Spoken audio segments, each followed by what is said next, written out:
সুতন্দ্রার বাড়ির পাশেই বিক্ষোভে নামলো স্থানীয় বিজেপি নেতৃত্ব। কারণ সুতন্দ্রাকে যেভাবে খুন করা হয়েছে, পুলিশ বলছে শিলতানি হয়নি, পুলিশ বলছে শুধুমাত্র এটা রেষারেষির ঘটনা।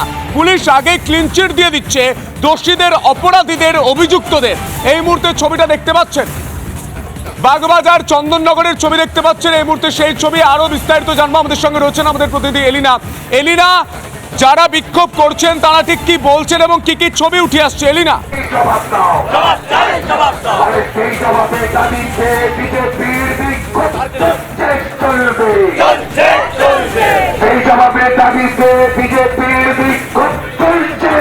একেবারেই দেখো সন্তু, গতকাল পানাগড়ে যে ঘটনা ঘটে গিয়েছে, চন্দননগরের মেয়ে সুতন্দ্রা চট্টোপাধ্যায়, তার এই মর্মান্তিক মৃত্যু, তারই প্রতিবাদে এই মুহূর্তে চন্দননগরের বিজেপির স্থানীয় কার্যকর্তা যারা রয়েছেন, সদস্যরা রয়েছেন, তারা পথে নেমেছেন, টায়ার জ্বালিয়ে, রাস্তায় টায়ার জ্বালিয়ে বিক্ষোভ করছেন। তারা তাদের দাবি, দোষীদের চরম শাস্তি দিতে হবে।